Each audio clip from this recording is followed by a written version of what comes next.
예루살렘에서 온 조사단들이 세례요한에게 정치를 물었습니다. 당신이 그리스도냐, 엘리야냐, 그 선지자나? 세례요한이 대답을 하지요. 나는 그리스도가 아니라, 나는 아니라. 그래서 그들이 다시 묻습니다. 그럼 어찌하여 당신이 세례를 주느냐? 그랬더니 요한이 긍정적으로 대답합니다. 그런데 그 대답의 내용을 보면요, 자기에 대한 내용은 거의 없고 예수님 얘기만 하고 있습니다. 마치 선문답처럼 보입니다. 동문서답 같습니다. 그런데 이것은요, 실제로 요한이 정확하게 보여주는 겁니다. 자신은 예수님과 비교해서 뭐 얘기할 만한 대상조차 되지 않는다는 겁니다. 본문에는 보다, 알다라는 단어가 여러 번 등장하고 있습니다. 요한복음에서는요, 그 본문을 잘 읽어보면은 때로는 어떤 때에 보다, 알다라는 단어가 같은 뜻으로 쓰이고 그것이 믿는다와 같은 뜻으로 쓰일 때가 굉장히 많이 있습니다. 물론 겉으로 보느냐, 영적으로 보느냐, 겉으로 아느냐, 영적으로 아느냐, 그 차이는 있겠지요. 믿는다는 것도 그냥 겉으로 믿는 거하고 제대로 믿는 거하고 구분을 계속해서 하고 있습니다. 세례요한은 세상에서 가장 먼저 눈이 열려서 예수님을 보았고 예수님을 알게 되었습니다. 그래서 예수님이 이런 분이다라고 우리에게 소개를 해주고 있습니다. 세례요한이 예수님을 뭐라고 소개합니까? 첫째로 29절에서 세상 죄를 지고 가는 하나님의 어린 양이라고 소개합니다. 우리 한국 사람들은요, 대부분 다 돼지머리 하면은 교회 다니는 사람은 조금 다르겠지만은 뭔가 하나 생각합니다. 상이 있고요, 상위에 환하게 웃는 돼지머리가 하나 얹어져 있고 그 입에 뭐 돈이 좀 꽂혀 있는 것, 그걸 생각을 하게 됩니다.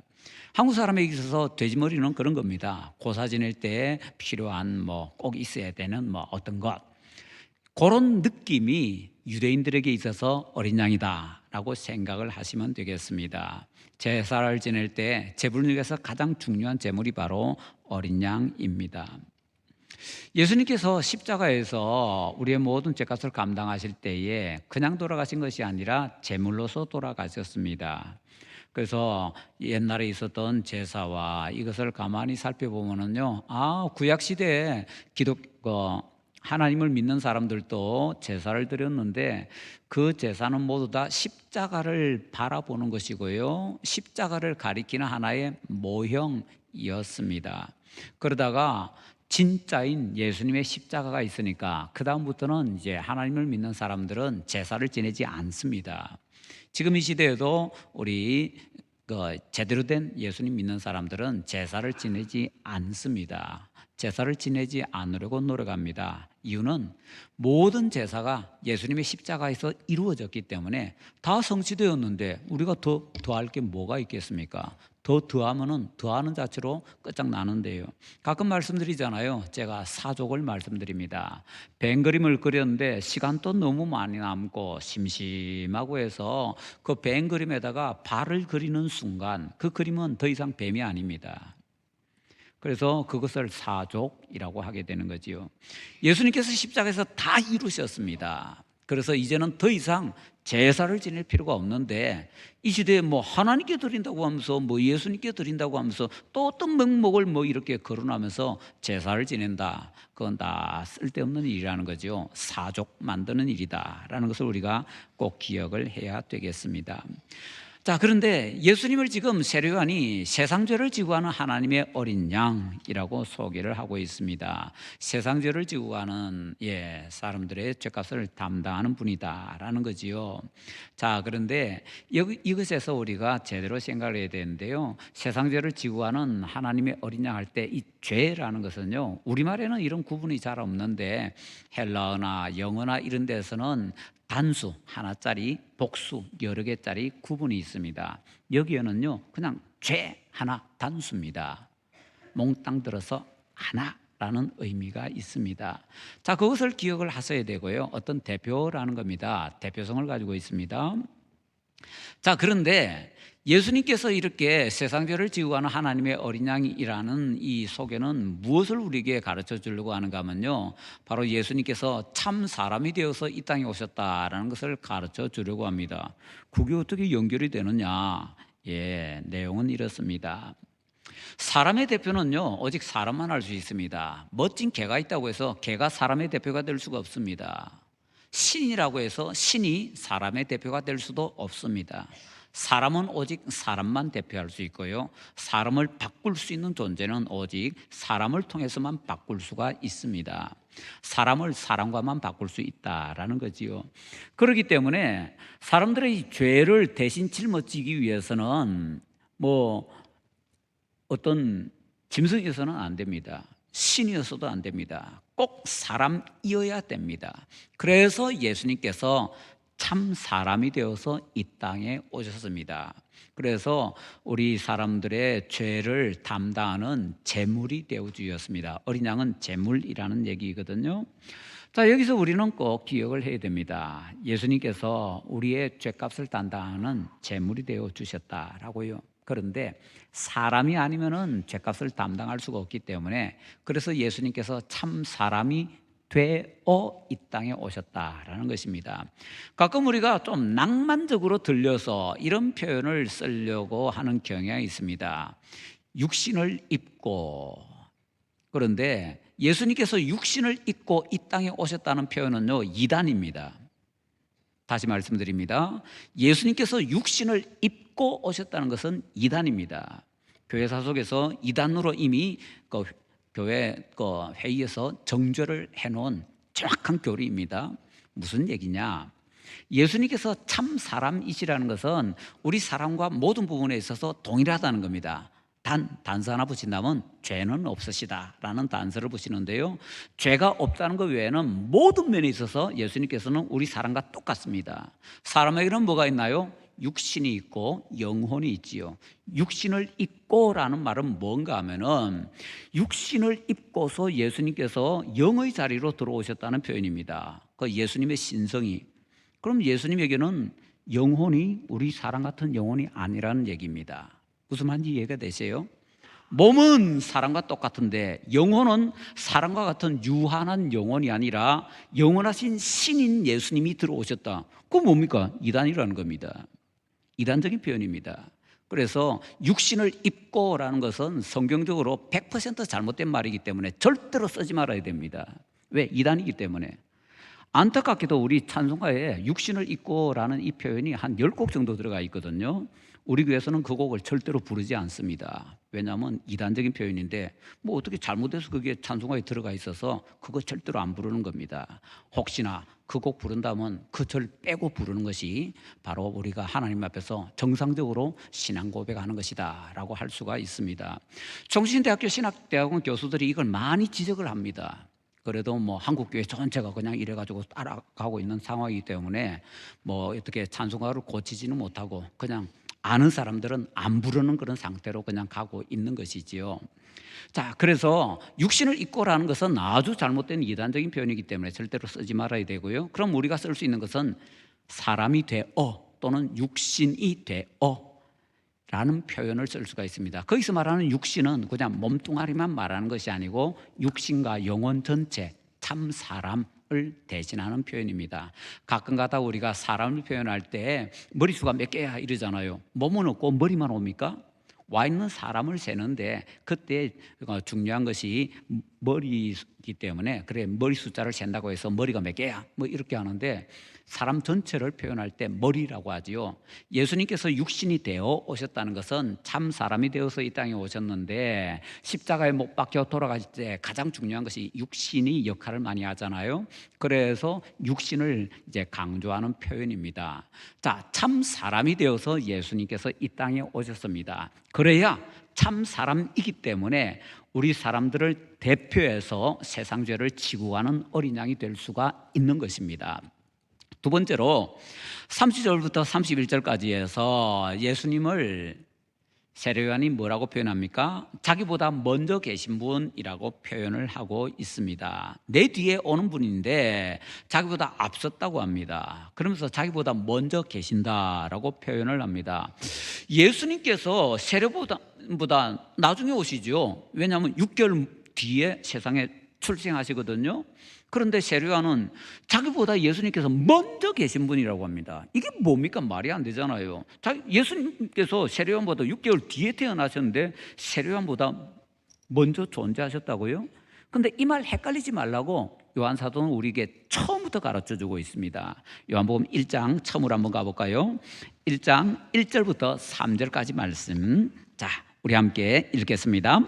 태초에 말씀이 계시니라. 이 말씀이 하나님과 함께 계셨으니 이 말씀은 곧 하나님이시니라. 그가 태초에 하나님과 함께 계셨고 만물이 그로 말미암아 지은 바 되었으니 지은 것이 하나도 그가 없이는 된 것이 없느니라. 아멘.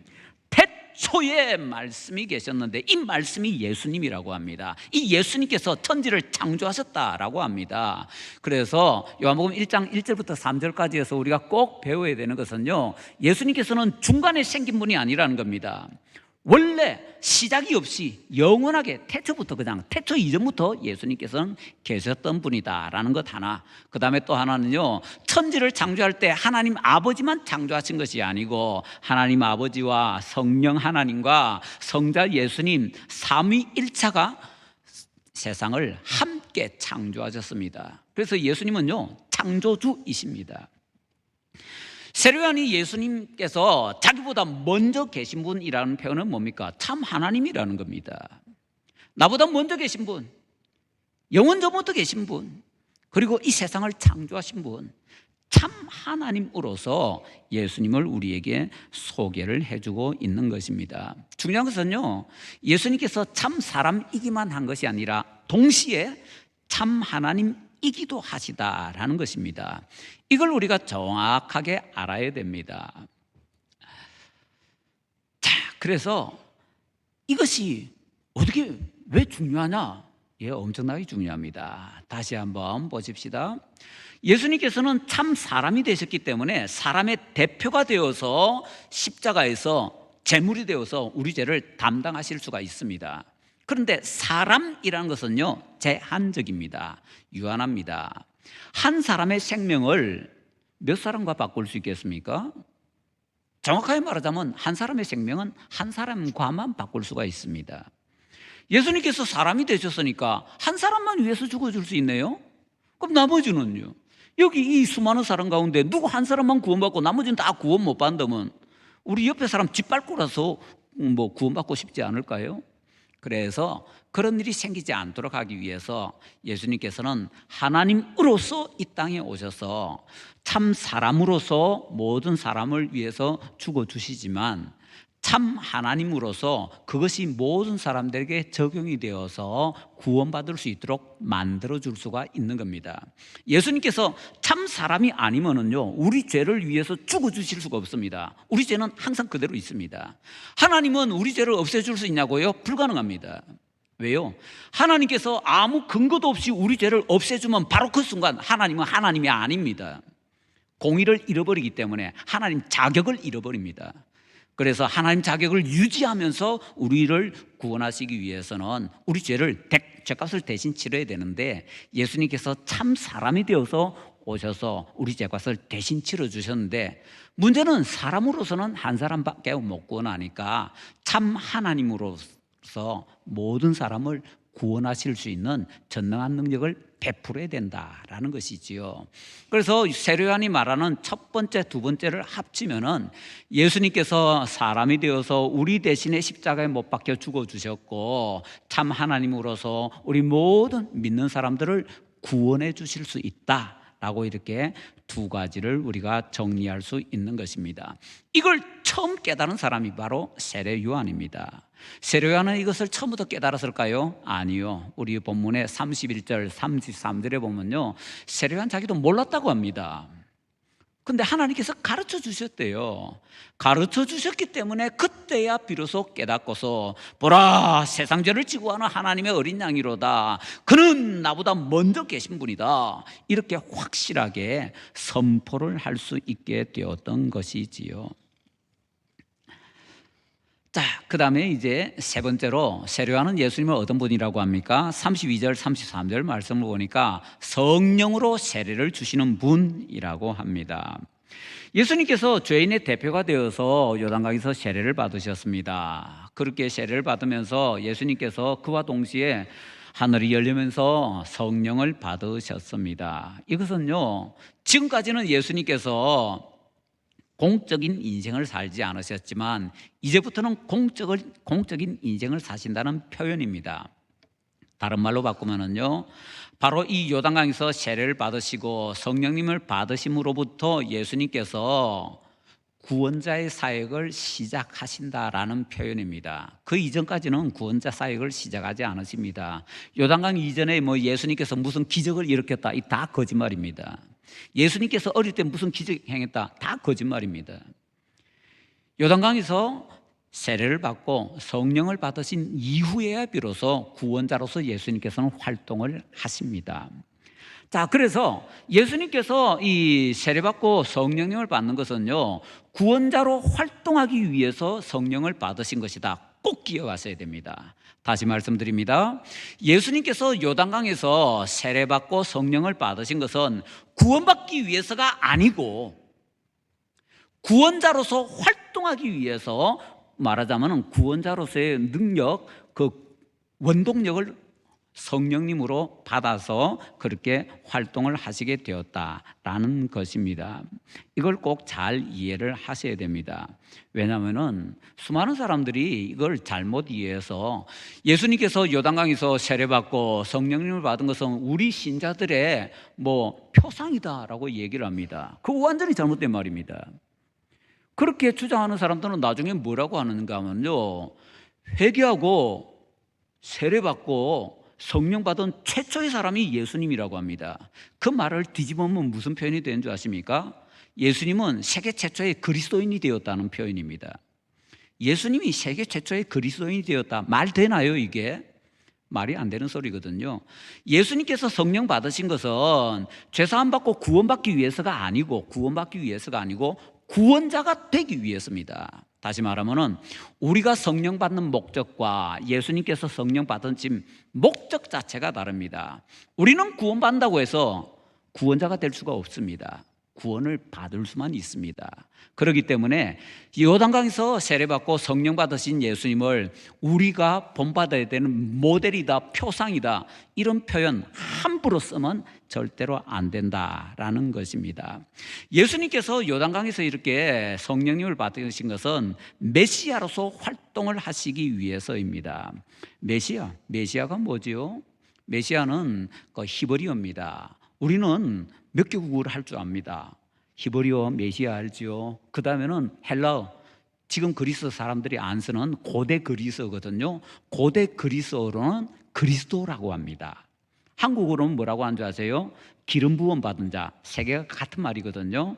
메시아, 그리스도, 기름 부음 받은 자, 이 세 개가 같은 것에 대한 뭐 다른 나라의 말들입니다.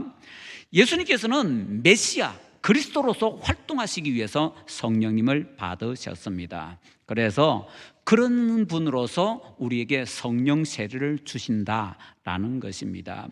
자, 우리가 조심스럽게 잘 봐야 되는 것은요, 메시아는 구약 시대에 있었습니다. 기름 부음 받은 사람이 있었습니다. 구약 시대에 우리가 뭐 기름 부음 받은 사람 어떤 종류가 있다고 맨날 성경 취재합니까? 왕, 제사장, 선지사, 이 세 직분은 기름 부음을 받아야 그 직분을 할 수 있다, 그렇게 배우잖아요. 예, 맞습니다. 그 사람들이 기름 부음 받은 사람입니다. 그 사람들이 그리스도고 그 사람들이 메시아입니다. 단 그 사람들은요, 그 구약 시대의 메시아들은 진짜 메시아가 오신다는 것을 보여주는 하나의 모형에 불과했습니다. 진짜가 누굽니까? 진짜 메시아 예수님이죠. 제물들이 수없이 많이 구약시대에 드려졌지만 예수님께서 진짜 제물로서 십자가에서 자신을 들이신 이후에 우리는 제사를 지내지 않습니다. 구약시대에 수많은 그리스도들이 있습니다. 기름 부음 받아서 어떤 사람은 왕으로, 어떤 사람은 선지자로, 어떤 사람은 제사장으로 활동합니다. 그러나 예수님께서 진짜 메시아로 오시는 순간 그 사람들은 예수님 보여주기 위한 하나의 그냥 샘플에 불과했고요. 진짜인 예수님이 오시니까 그다음부터는 그렇게 기름 부음 받는 사람이 아무도 없습니다. 누구도 그리스도가 될 수 없습니다. 유일한 그리스도는 오직 한 분 예수님밖에 될 수가 없습니다. 자, 그런데 이 기름 부음 받은 이 메시아는요, 세 가지 직분이 있다고 했잖아요. 왕, 제사장, 선지자.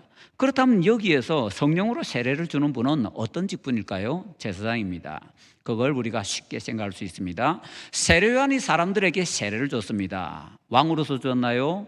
제사장으로 줬나요? 선지자로서 줬나요? 세례요한이 회개하라 말씀을 전했다고 하니까 선지자로서 줬나? 아닙니다. 그걸 우리가 어떻게 알 수 있는가 하면 세례요한의 아버지가 누구지요? 사가랴의 직분이요? 제사장입니다. 제사장 아들은 무조건 제사장입니다. 그렇기 때문에 세례요한은 제사장입니다. 제사장으로서 광야에서 세례를 베푼 겁니다. 자, 예수님께서 사람들에게 성령 세례를 주시는데 메시아로서 주시지만 메시아의 왕, 제사장, 선지자 세 가지 직분 가운데서요 제사장으로서 주십니다. 그래서 조금 더 자세하게 말하죠. 메시아 제사장으로서 성령 세례를 주신다. 자, 정리가 되셨죠? 자, 그러면은 예수님께서 그렇게 주시는데 이 성령 세례를 주신다라고 할 때 수많은 사람들이 또 착각을 하게 됩니다. 어떻게 착각을 하는가 하면요, 성령 세례, 성령 세례는 예수님 믿은 사람이 믿고 나서 그 다음에 성령님을 달라고 막 강구를 해가지고 그래서 성령 세례를 받고 은사를 받아가지고 병 고침의 은사, 방언의 은사, 무슨 예언의 은사 이렇게 하는 것이다. 아닙니다. 정확하게 성경적으로 말하자면은 지금 요한복음에서 우리에게 가르쳐주고자 하는 것은요, 성령으로 세례를 주는 분이라고 예수님을 소개하고 있는데 예수님께서 성령으로 세례 주는 분, 그 장면이 요한복음에 나옵니다. 어디에 나오느냐? 저 제일 뒤쪽에 20장에 나옵니다. 부활절 날 밤에 예수님께서 제자들이 숨어 있는 곳에 나타나시지요. 거기서 제자들에게 숨을 내쉬며 성령 받으라 라고 말씀을 하십니다. 그 장면을 보고서 많은 사람들이 이때는 예수님께서 성령 주신 게 아니고 이거는 그냥 상징 폼이었고 진짜 성령을 주시는 것은 저 사도행전 2장 1절부터 4절에 있는 그 오순절 다락방 때 주시는 거다. 그러니까 이때보다 한 40일 정도 뒤에 주시는 거다라고 보려고 합니다. 요한복음은 그렇게 얘기하지 않습니다. 성령으로 세례를 주시는 분이라고 소개를 했고 20장에서 실제로 성령을 주시고요, 그 실제로 성령을 주실 때 예수님께서 숨을 내쉬면서 이 숨이라는 것이 헬라어에서는 영이거든요. 자, 숨을 내쉬면서 성령 받으라 라고 말씀하셨고 제자들이 실제로 성령을 받았는데, 그렇다면 제자들이 실제로 성령을 받으면서 아무 표현도 없거든요. 방언도 하지 않고 예언도 하지 않고 병도 고치지 않고 아무것도 안 하거든요. 은사 받았다는 표시 없습니다. 그럼 뭐죠? 구원받았다는 겁니다. 다른 말로 하면은 영생을 받았다는 겁니다. 그렇다면은 이게 어떻게 정리가 될까요? 제대로 정리하자면 이렇게 할 수가 있습니다. 예수님께서 구원 과정을 행하실 때에 예수님께서 먼저 제자들에게 부활절 밤에 성령을 주시고 성령 세례 주신 겁니다. 그것을 통해서 제자들이 구원을 받습니다. 그 다음에 예수님께서 성천하셨다가 오순절에 성령을 다시 부어주시는데 그때 성령을 받고 은사를 받습니다. 그러면 신자들은 성령 2번 받네? 아닙니다. 제가 이상한 소리 하죠. 그런데 이거는 긴 얘기이기 때문에 다음 주에 우리가 한번 살펴보고요. 오늘은 간단하게 정리합시다. 요한복음에 있는 부활절에 성령 받으라 하신 것은 진짜 사건이다. 폼만 내신 게 아니다. 폼만 내신 것 같으면 기록 안 합니다. 진짜 사건이고 이때에 제자들에게 성령 세례 주셨는데 요한복음에서 가장 중요하게 강조하는 것은 뭔가 하면은 예수님께서 주시는 성령 세례는 구원을 주시는 거라는 겁니다. 생명을 주시는 거라는 겁니다. 물론 그 다음에 은사 주시는 것도 같이 포함되긴 하는데 그것은 덧붙여서 주는 것이지 절대로 그게 주 목적은 아니라는 겁니다. 그리고 이 시대에 우리는 왜 성령을 두 번 안 받느냐? 그것은 사도행전과 같이 연결해야 되는데 다음에 한번 우리가 살펴보도록 하고요. 일단은 가장 중요한 것, 요 정도까지만 정리를 하도록 하십시다. 자, 그 다음에 이제 또 세례요한은 예수님을 누구라고 소개합니까? 34절에 보니까 하나님의 아들이라고 소개를 합니다. 자, 구약시대에 그리스도들은 문제가 있습니다. 어떤 문제가 있나요? 구약시대에 기름 부음 받은 사람들은요, 한 곳에 있으면 다른 곳에 있을 수가 없습니다. 그 시대에 살면은요, 과거나 미래하고는 아무 상관이 없습니다. 그러니까 시간과 공간의 제약을 받는 사람들이라는 것입니다. 그런데 예수님은요, 하나님의 아들이시기 때문에 시간의 제약을 받지 않으십니다. 공간의 제약을 받지 않았습니다. 예수님께서 성령 세례를 베풀어서 우리에게 구원을 주시는데 구약의 그런 메시아들처럼 시간적으로 제한받고 공간적으로 제한받아서 그냥 어느 일정한 조그마한 사람들만 주는 것이 아니라 모든 시대, 모든 곳에 있는 사람들에게 다 구원의 놀라운 은혜를 베풀어서 성령 세례를 주실 수 있다라는 것입니다. 바로 그렇기 때문에 세 번째 성령으로 세례를 주시는 메시아라는 것은요, 예수님의 참 사람됨과 관계되는 것이고, 네 번째 예수님께서 하나님의 아들이시라는 것은 그 메시아이시지만은 전능하신 하나님으로서, 참 하나님으로서 메시아이시다라는 것을 또 강조를 하고 있는 것입니다. 그래서 세례요한이 우리에게 얘기해 주는 예수님 네 가지에 대해서 다시 정리하면, 첫 번째는요, 세상 죄를 지고 가는 하나님의 어린 양, 그 다음에 두 번째는요, 세례요한보다 먼저 계신 분, 이것은 예수님의 참 사람됨과 참 하나님 되심을 통해서 예수님께서 우리를 위한 제물이 되신다는 것을 강조합니다. 세 번째는요, 성령으로 세례를 주시는 메시아. 네 번째는요, 하나님의 아들. 그 세 번째와 네 번째를 묶으면은 예수님께서 전능하신 능력으로 모든 시대, 모든 사람들에게 구원을 베풀어 주시는 그런 구원자 메시아가 되신다라는 표현이라는 것입니다. 그러고 나서 보니까 우리 본문은요, 예수님의 참 사람 되심과 참 하나님 되심에 대해서 강조를 하고 있습니다. 둘 중에 어느 하나만 선택하고 하나를 버리면 이단입니다. 그게 예수님은 100% 참 사람이시면서 100% 참 하나님이십니다. 그래야 우리의 구원자가 되실 수 있고 모든 믿는 사람들의 구원자가 되실 수 있다라는 것입니다. 자, 세례요한은요, 이러한 것을 깨닫고 지금 우리에게 이 말씀을 전해주고 있는 것입니다. 그래서 우리가 제대로 깨달아야 되는데, 자, 그러면 이제 마지막으로 우리가 여기서 교훈을 한번 얻도록 합시다. 그래서 어쨌든 말이냐, 나오고 그게 뭔 상관이란 말이냐? 두 가지 교훈을 한번 찾아봅시다. 첫 번째 교훈, 저 아프리카 남한국에서 이런 일이 있었다고 합니다. 어떤 사람이 어떤 뭐 산골짜기 같은 데로, 산골짜기 있는 동네 같은 데로 막 올라가고 있는데 저 앞에서 이따그만한 산더미만한 짐을 지고서 어떤 사람이 낑낑거리면서 올라가고 있더래요. 아이고, 저 사람 불쌍하다, 깔려 죽겠다 싶은 생각을 가지고서 이렇게 지나가면서 내가 도와줄까 말까 하고 이렇게 지나가면서 쳐다보는데, 그 사람 얼굴을 쳐다보는데 어디서 많이 본 사람이에요. 어디서 봤지? 어디서 봤지? 하고 가만히 생각해 보니까 세상에, 성화에서 우리 사람들의 죄짐을 지고 가시는 예수님이 있잖아요. 그 모습이더래요. 그래서 이 사람이 딱 깨닫습니다. 아, 예수님이구나. 그래서 예수님께 아는 척을 했습니다. 오, 예수님, 세상 죄를 지고 가시는군요. 그랬더니 예수님께서 그 사람에게 이렇게 말씀하시더랍니다. 이거 네 죄다. 이거 기억하셔야 됩니다. 세상 죄를 지고 하는 하나님의 어린 양으로만 있으면요, 예수님 나와 아무 상관이 없습니다. 내 죄를 지고 하는 하나님의 어린 양이라 해야 됩니다. 그래야 그 사람에게 구원이 있는 겁니다.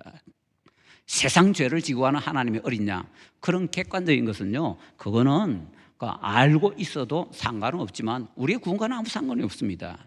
우리가 구원을 받으면 내 죄를 지고 하신 하나님의 어린 양이라고 알고 믿고 그렇게 고백을 해야 됩니다. 그래야 우리에게 구원이 주어질 수 있다는 거지요. 세상 죄를 지고 하시는 하나님의 어린 양은 내 죄를 지고 하시는 하나님의 어린 양이 되어야 된다라는 것입니다. 이게 첫 번째 교훈.